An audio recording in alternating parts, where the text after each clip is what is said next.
D'abord, Louis, petit retour sur ces 25 minutes de propos qui devaient être liminaires du président Macron. Oui, alors initialement, ça devait durer 3-4 minutes. Et puis, donc, vous venez de le dire, ça a duré beaucoup plus longtemps. C'est un format assez étrange, en fait. On a l'impression qu'Emmanuel Macron, initialement, voulait parler aux Français. Finalement, en fait, il s'adresse essentiellement à des journalistes, Oui. à nous, les journalistes, parce que je suis pas certain que tous les Français, déjà, soient disponibles à cette heure pour écouter le président de la 11h30, République. c'est pas... Ouais. Et puis, on a vu que c'était un président qui, dans le cadre du Conseil des ministres, alternait entre un vocabulaire grand public et parfois un vocabulaire assez technique sur un peu parfois de la tambouille de la pratique politique. Moi, ce que je retiens, c'est surtout parfois des propos un peu confus. Il y avait une très forte attente par rapport à ce qui s'est passé au moment des émeutes, par rapport au bilan des 100 jours. Et on a quand même le sentiment qu'Emmanuel Macron a un peu évacué ces sujets-là. Tout le monde, enfin les médias, et je pense qu'il y a beaucoup de Français qui attendaient un diagnostic du président, une prise de parole, contraint et forcé. Emmanuel Macron donc a accepté, a cédé un peu, et c'était on le sentait un petit peu de cette manière-là. Ouais. Et donc pour Emmanuel Macron, il se dit bon bah maintenant ça y est, c'est fait. Sur la forme aussi, c'est-à-dire que 25 minutes dans la salle des fêtes de l'Élysée avec les ministres, j'allais dire au garde à vous, mais presque, parce que c'est normal, c'est le protocole, il se lève quand il arrive, il se rasseye, il s'assied avec lui, et puis après ils ne disent rien, c'est-à-dire qu'ils l'écoutent, ils écoutent la bonne parole d'une certaine manière, quoi. Oui, Il y a un format figé en fait. Et c'est vrai que ça c'est très rare, c'est-à-dire une prise de parole dans le cadre de ce Conseil des ministres avec effectivement tous les ministres qui sont un peu contraints, qui regardent, qui écoutent le président de la République. Et alors ce qui était intéressant en revanche là-dessus, c'est que vraiment il leur a dit des choses aux ministres. Alors je pense que pour beaucoup de Français, ils sont un peu éloignés de tout ça parce que déjà ils connaissent assez peu de ministres. Mais il dit par exemple être ministre, ce n'est pas parler dans le poste. Il leur demande de bien diriger leurs administrations. Donc là pour le coup, il a envoyé en tout cas sur la méthode des consignes assez fermes. Alors, des consignes assez fermes et des objectifs. On écoute tout de suite justement les objectifs de l'été pour le président de la République. L'été qui est là va conduire à répondre à quelques urgences. D'abord, les suites des émeutes de juillet. Il faudra continuer d'être aux côtés des maires qui ont vu des infrastructures essentielles parfois être endommagées ou brûlées pour reconstruire, fonctionner le plus rapidement possible. Deuxième grande urgence de l'été, ce sera la sécheresse.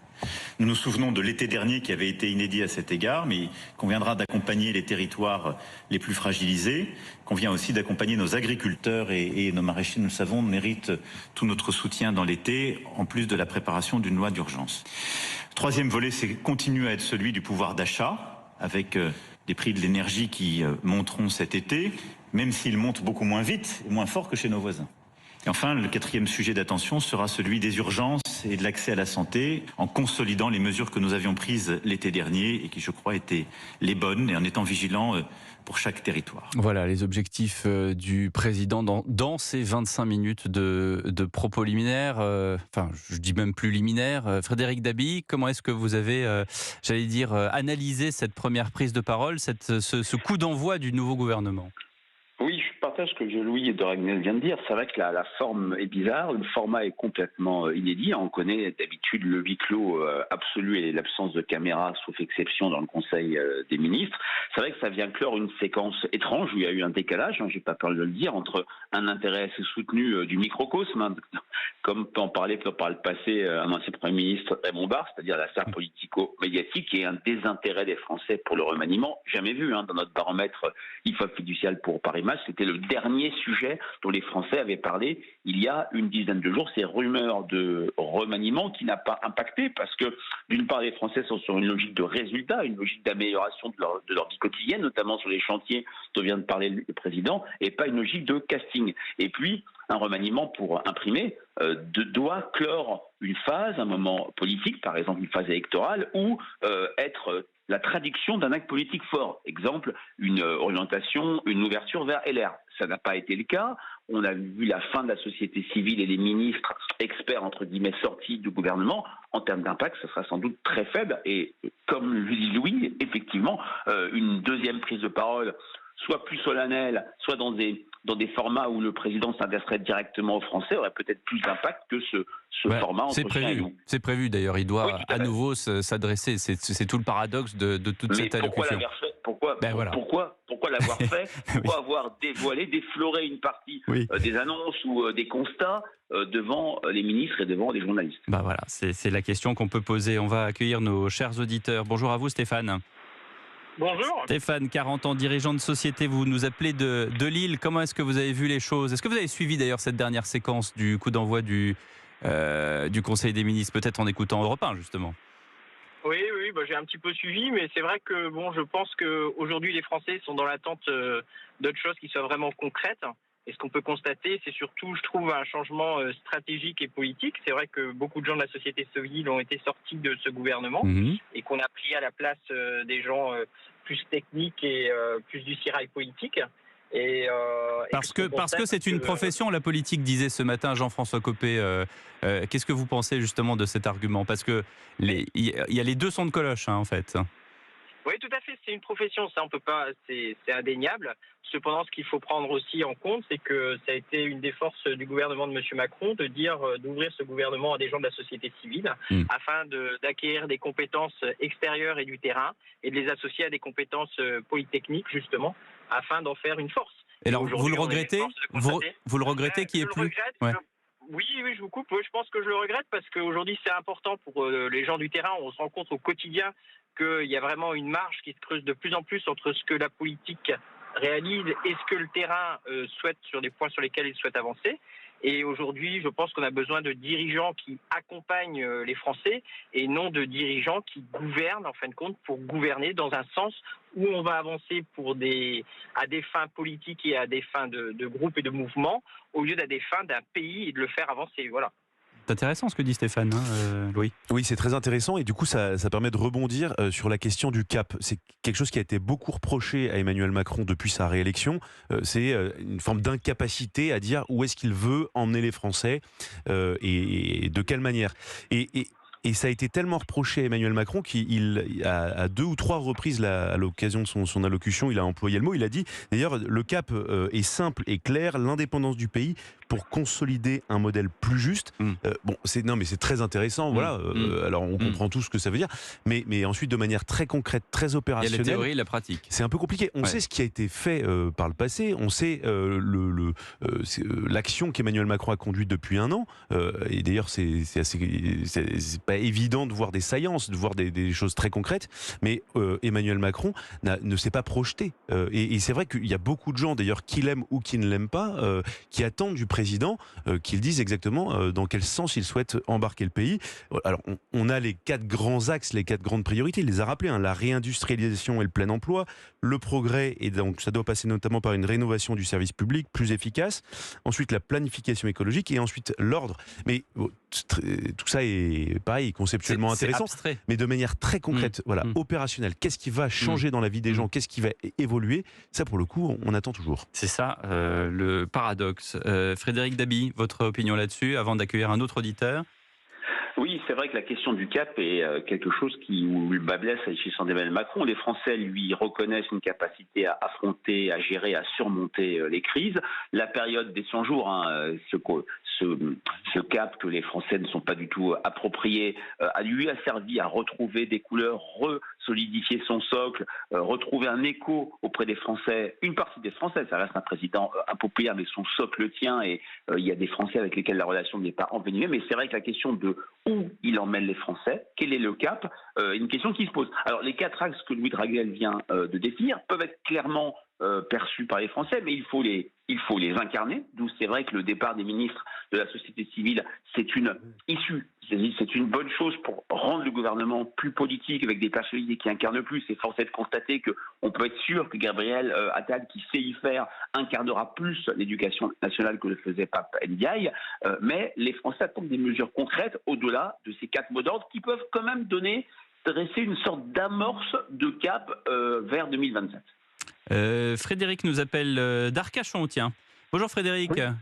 Bonjour à tous. Arcachon, villégiature ou c'est votre lieu de résidence? Non, j'ai la chance que ce soit continu.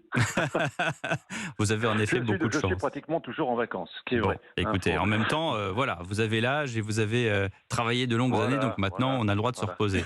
Alors dites-nous, qu'est-ce que vous pensez de tout ça, de ce remaniement?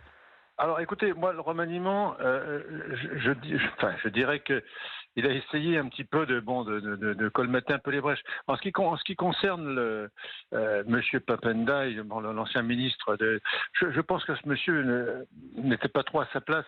Les réformes, normalement, il était là. Enfin, ce ministère est là quand même pour reprendre un peu en main l'éducation nationale, qui est quand même dans un état assez, en ce qui concerne le niveau scolaire, au niveau de tout ça, qui est quand même assez gravement atteint, si on peut dire. Or, il ne parlait que de wokisme ou de choses comme ça. Je pense que il n'était pas à sa place. Hein. Je pense que Attal. Donc, vous êtes plutôt content pour ce changement, Gabriel Attal contre Pape Diaye. Moi, si vous voulez, je pense qu'il vaut mieux. Il fallait arrêter comment vous dire, l'hémorragie, parce que là, l'éducation nationale était vraiment mal partie. Il s'occupait de choses qui n'étaient certainement pas directement en rapport avec l'éducation nationale. Attal peut pas faire pire. Hein. Je pense qu'il y a quand même des choses à reprendre en main au niveau de l'éducation nationale. Et ça, je pense que c'est une bonne chose. Et dans un fondement, je pense que c'était nécessaire. Pour le reste, Mme Schiappa, on se doute bien, elle ne pouvait pas rester avec ce qui se passe. Et puis, comment ça, avec ce qui se passe? C'est le problème, comme on disait tout à l'heure. Qu'est-ce que vous voulez dire à propos de Mme Schiappa, Frédéric? Vous dites avec ce qui se passe. Attendez, j'entends mal. Précisez vos propos quand vous dites Mme Schiappa quitte le gouvernement. Avec ce qui se passe, qu'est-ce qui vous a choqué? C'est la une de Playboy? Qu'est-ce qui vous a... c'est surtout... non, c'est pas tellement... C'est le fonds Marianne? C'est surtout les problèmes avec cette fondation et tout ça. Avec le fonds Marianne, d'accord. C'est surtout ça, Playboy, non, après tout, pourquoi pas, si vous voulez, c'est pas ça n'a rien de...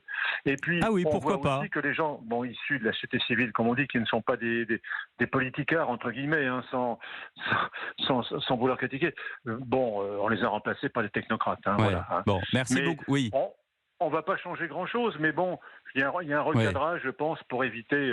Alors, je dis surtout au niveau de l'enseignement, hein, parce qu'au niveau de l'enseignement... On va en parler justement avec les éditorialistes. Merci beaucoup, Frédéric, de votre appel d'Arcachon. Ce changement, on parle beaucoup, Louis Dragnel, de Pape Diaye, de ce changement.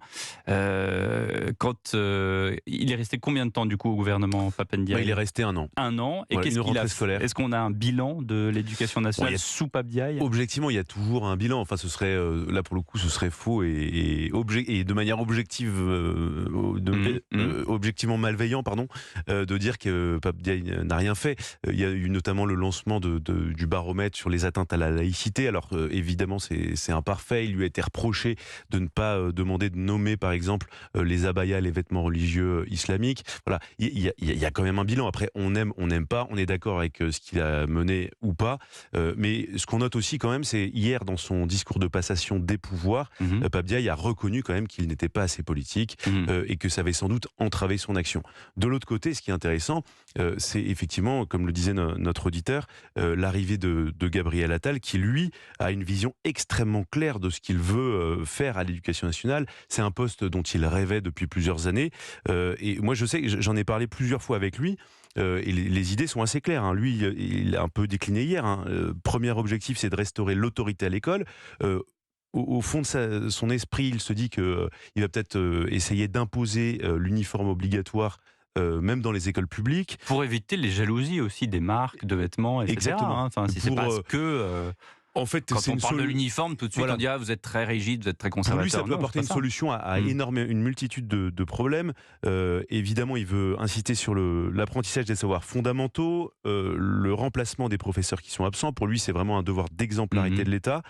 Et puis, il va essayer de tirer profit de sa bonne manière de faire. En tout cas, c'est ce qu'il dit avec les syndicats. Vous savez, quand il était ministre du budget, il a dû négocier notamment au moment de la réforme des retraites. Ça n'a pas été simple, mais en tout cas, il sait comment ça fonctionne avec les syndicats. Et on sait que le défi majeur pour tout ministre de l'Éducation nationale, c'est la gestion, le rapport de force avec les syndicats. Parce que malheureusement, c'est un ministère qui est un peu co-géré. D'un côté, il y a le ministre et de l'autre côté, les syndicats. Voilà ce que vous pensez de ce remaniement, chers auditeurs, au 01 80 20 39 21. Tous les jours, vous appelez pour commenter l'actualité. Merci à tous. Merci Stéphane. Merci Frédéric. Merci Frédéric Dabi. Et à vous, Louis de Raguenel. Merci Frédéric.